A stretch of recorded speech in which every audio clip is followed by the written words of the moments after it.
Good afternoon. It is an honor and a privilege to present the prevalent renewable energy certificate mechanism in India, which is existing. The terminology, we call it AreEC, so I'll use the terminology AreEC for renewable energy certificate. Elsewhere, globally also, this mechanism exists. Different names are there: renewable energy credits, ROCs, green certificates, clean energy certificates, which Mexico is going to come up with.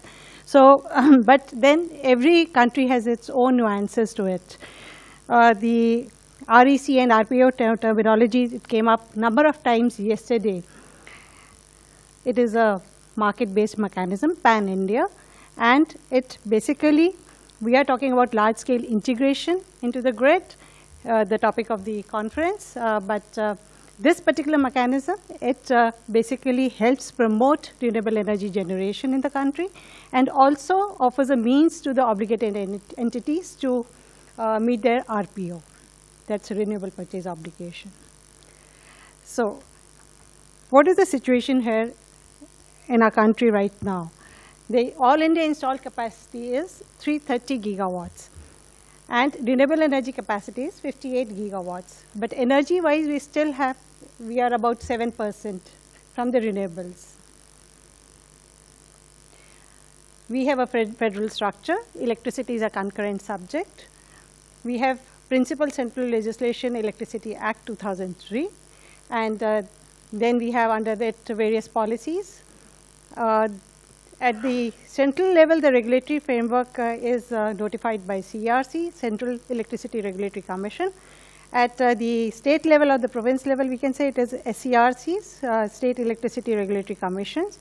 And then we have Forum of Regulators for harmonization for the regulations among CERC and SERCs. So this particular mechanism has been introduced through Forum of Regulators. CERC notified it first in 2010, and then SERCs ramped up. Every state in a commission, they came up with individual regulations on the REC. So Electricity Act 2003 has enabling provisions to promote the renewable energy generation. We have under it National Electricity, just to name a few, National Electricity Policy and Plan, tariff regulations by a regulatory commission. Particularly on RE, it has been said that we should have their section 62 and 63, which provides for separate like feed-in tariff and preferential tariff is notified by CRCs. Then we have RPO that to mandate a particular percentage of purchase from renewable energy. So RPO is mentioned by it's mentioned in the Electricity Act. Then we also have development of market and power under Electricity Act 2003 notified. Yesterday we also heard about the revised tariff policy notified in January 2016 by the government. And this is the trajectory which has been provided by the Ministry of Power for the RPO. We have two components to it, solar and non-solar. So we are in 2017-18, so ideally we should be having the RPO as total cumulative 14.25%. Some of the states have already notified it, and others are in the process of doing so. So why the REC mechanism was created? The renewable sources are unevenly spread in our country. Then many states, they have either little or no, not much renewable energy in their geographical domain. So they were not able to promote the renewable energy. Whereas some of the states, they had so much potential and they have so much renewable energy that they did not have the appetite to absorb the further investment in the renewable energy. They did not want that to come up. So, and at the time it was notified in 2010, the cost was also exorbitant for renewable energy. So that meant that those states who were having high renewable energy potential and installed capacity, they had to pass the cost to the consumers. So that is also one of the reasons that they did not want more renewable energy in their energy basket. Then it is very difficult, like this is actually at that time that it was difficult to schedule. Even now, because of its variable nature, it's difficult, but then the forecasting, scheduling, and imbalance settlement at interstate level the regulation has already come up, and some states have also come up with it, and the others are in the draft mode of the regulations coming up. So then it will be, the scheduling can take place, and then the settlement also can take place. Most of the energy, like my previous speaker had said, that it's mainly at the DISCOM level it's embedded, the renewable energy. So it is the DISCOMs who are having they are having the branch of the renewable energy impact. So in our country, the intrastate balancing system also has not yet stabilized. So settlement is an issue for scheduling purpose. So this mechanism was introduced. Every country has its own the definition of renewables. In our country, renewables for hydro especially, the other countries have hydro as a renewable, but in our country it is up to and including 25 megawatt only as renewables. So whatever renewable energy is approved by, it is recognized and approved by, we have a Ministry of New and Renewable Energy. So they define the renewable energy, and then whatever energy which is being generated from renewable energy is fed into the grid. Under this mechanism, what happens is the energy, the green attribute or the environmental attribute is converted into REC, and the generation, the electricity as a component, we call it brown electricity, is sold as in the market. So this is a conceptual diagram we have of the regulation. So prior to this REC mechanism, the RE generator had the option to sell the green energy to the obligated entities. After the mechanism, this renewable energy got segregated into two components. One is the electricity component, which could be sold to distribution company at brown electricity rates, or to a third party through mutual contract at a mutually accepted price, a bilateral contract also, so or through a power exchange. The environmental attribute, that is the REC component, can be sold separately in a separate market to obligated entities or voluntary buyers. This I will skip. The eligibility criteria is there. In case anybody is interested, can go through later. So what are the salient features of this mechanism? The participation is voluntary. So the generator has the option of taking the feed-in tariff, going in for feed-in tariff, or if he has a risk appetite, he can come under the REC mechanism. Or he can also do both. He can, part of his capacity he can commit in the feed-in tariff, and part he can bring it under REC mechanism. That provision is there. Further, if he can also flip-flop. If he has come under REC mechanism, it's not necessary he has to stay in REC mechanism. He can come out of it, and later he can again join if he feels he gets good price under feed-in tariff for the whole capacity. One renewable energy certificate is equivalent to 1 megawatt hour.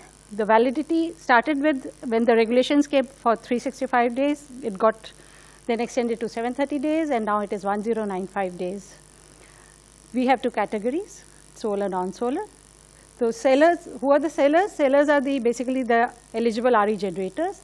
And to incentivize the distribution licensees who have met their RPO, and beyond their RPO, they can get the RECs, but there are certain eligibility conditions assigned to it. The buyers are basically the obligated entities are those, the DISCOMs, the captive power plants, the open access consumers. These are the obligated entities. Again, it varies from state to state about the capacity. For the captive producers, some state 10 megawatt and above, some state 5 megawatt of captive power plant under this. Open access consumers and CPP were under a cloud. It was the clarity, a petition had been filed, and they said that we are not basically meant to meet the RPO. So this I'll come up later, that the court has specified they come under this RPO regime. We also have the provision of voluntary buyers coming and buying on the exchange. They can do it for individual reasons to support green energy, or to basically meet their CSR. If it's corporates, so corporate social responsibilities, they can meet through this. We have the trading happens on the power exchanges. We have two power exchanges, Indian Energy Exchange and Power Exchange of India Limited. And also this was later introduced that the RE generators who are also obligated entities, they can retain for showing their RPO, for offsetting their RPO. Every month, last Wednesday of the month, the trading takes place. There's no banking or borrowing allowed under this mechanism. It is only once it can be traded. The certificates, once traded, then they will not be, they get extinguished. Also, I would like to mention that these certificates have a unique number assigned to it, so that there's no dual, there's no duality to it, so that it cannot be again put in the market. We have a band which is there for both the RECs. One is known as the floor price, and that is the minimum price, and then the forbearance price, which is also taken as the in case it is not, the obligated entity is not meeting their obligation, then that becomes the penalty price also. So between these two bands, only floor and forbearance price, the RECs can be traded. It has been changing over time. So for solar, we have presently the floor price, both are equal now, 1,000 rupees per megawatt hour. We have 4 processes under this mechanism: accreditation, registration, issuance, trade, and redemption. Accreditation is done at the state level by a state agency notified by SCRC, and because most of the generation is at the state level, so they do a checkup, and then it is awarded the accreditation certificate is given for 5 years. Then registration is done by NLDC POSOCO, so we are the central agency under the regulation, and that is also for 5 years. The issuance is again done by central agency, that is NLDC. Trade and redemption, the trade is done at the power exchanges. Redemption takes place at NLDC level. So this is the online portal which we are very proud of. This is the URL which is mentioned on the top. Everything is online, and all the stakeholders access this URL, and they work through it. So even accreditation, registration, issuance, the redemption part takes place through this portal. We've had 6 million hits on it, and it is a very transparent, and we do that information dissemination through this. So nobody has to directly come to us to know the details, and there are a lot of reports. Every information on REC is put on this. There have been 4 amendments by CERC. And mainly it is related to the eligibility criteria, extension of bid validity, then incentivizing DISCOMs, and then in between, because the solar prices dropped, so solar vintage multiplier was introduced, because it happened in between the control period where the prices were changed for solar RECs. Then also a provision was put which was not there, that in case there is a false information, then the suitable action would be taken against the RE generators. So this is how the floor and the forbearance price has changed over time. When we started, it was in 2010, the solar price was 12,000 rupees per megawatt, that is 12 rupees per unit, and forbearance was 17,000 per REC. Then it came from 2012 to 2014, the solar came to 9,300 to 13,400. And from 2015 to 17, 3,500 was the floor price, and now it is from 1st April, it is 1,000. So we can just see how solar prices have come down through this mechanism. Also, it is reflective. For the non-solar, we had started with 1,500 as a floor price, which remained till 2017 March, and now from 1st April, it has become 1,000 rupees. So both the prices, floor prices, are common. The interesting part is the forbearance price. If you see, for solar it is lesser than the non-solar. So what is the impact which this mechanism has made on the stakeholders? We see that a lot of capacity of renewable energy has been introduced in our energy basket. So I think REC also has done its part. And then we have the investment which has been facilitated by the AreEC mechanism, about $220 like 220 billion, rupees has been put in by the stakeholders. The new projects have come up mainly under wind and solar. Then it has facilitated RPO compliance. There has been impact on the CO2 emissions. There has been reduction to the tune of 34 million tons of carbon dioxide. For the integrity and probity of the REC mechanism, CERC has impaneled compliance auditors. We are doing random sampling of the projects. We have found some issues in some of the projects, which was corrective action has been taken on them. We have been doing capacity building programs. Awareness is a very important part of any new mechanism and otherwise also. And we have already conducted 26 training programs. The next one is coming on 15th of September. I already mentioned dissemination.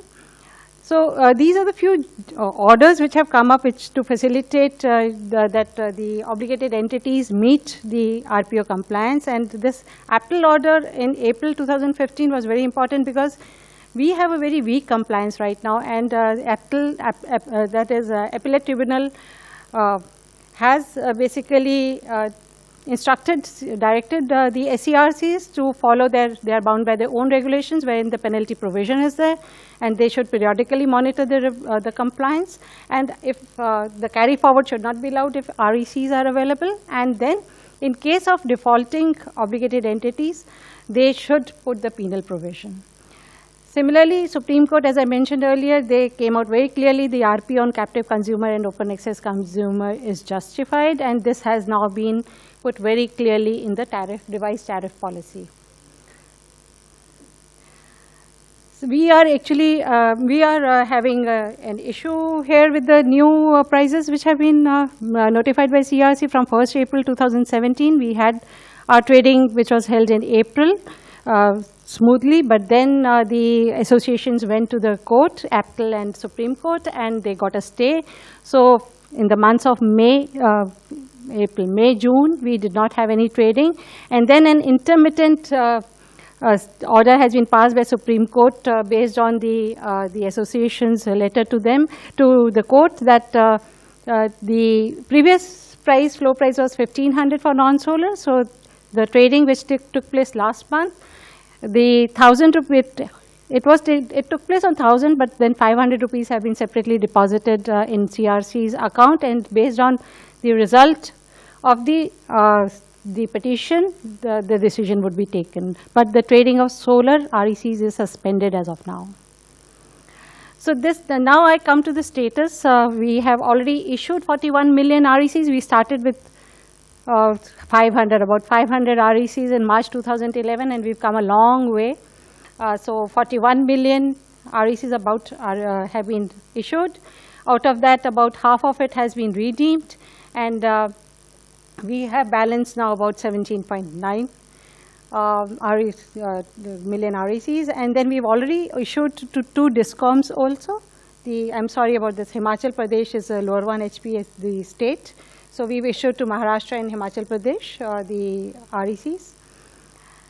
And we have for solar, we have about 734 megawatt capacity.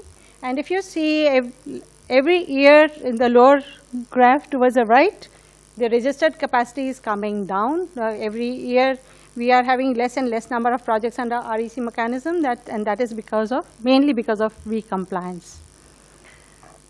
So if you see, the blue graph is the sale bids which are put every month, and the lower, if you can see the green and the red one, they are all these are the buy bids and then the traded volume. So they are matching. We've had the trading volume has been till now about 4,000 crores, which is equivalent to $603 million. And we've had 76 trading sessions as of now. So these are the number of the graph reflects the issued and the redeemed. And if you see closely, the every volume goes up during the last quarter of the year. We have financial year. So every January, February, March, the volume of the traded RECs goes up, and that's because we have a compliance, yearly compliance of RPO. So this reflects basically the various prices which have come down, and we've had trading at floor price since June 2013 for solar, and for non-solar also we are now trading at the floor price. So does my time go up? So this is, I'm at the last slide, if you allow me, sir.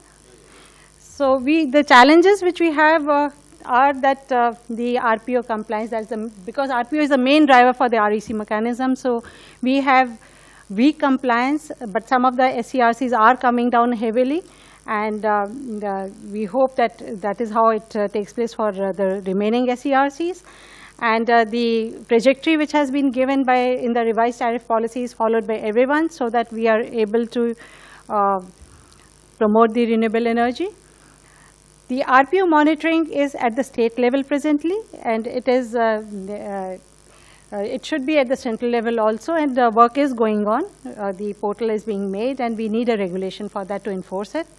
So bankability is getting affected due to huge inventory of the RECs, and we see a demand-supply mismatch, which is impacting the trading of RECs. We have voluntary market also in existence, but the volume is very less. As you can see, only 29,000 RECs have been purchased, and they are mainly the CPSEs who have done it. So this deepening is required. So market design related issues is that solar, I think yesterday also it was talked about that the solar and non-solar, we have these two RECs presently, but then because of prices, should we merge them or should we keep them separate? So that is still, the discussion is going on. And but given that we have 100 gigawatt solar target, so ideally solar RECs, that is my personal view, should be kept separate. And then we also need to have vintage or technology-based multiplier factor, particularly for waste to heat, which we want to promote in case they want to come under REC mechanism, because the prices are prohibitive right now. And we can have later secondary market, because presently we do not have it. And this is the capacity building is a very important aspect, I would say. It's a continuous learning process. Particularly when the changes are taking place so rapidly. So we need to have this in place. So these are the links which I have provided. Anybody who's interested can have information on this. And finally, thank you so much for listening patiently.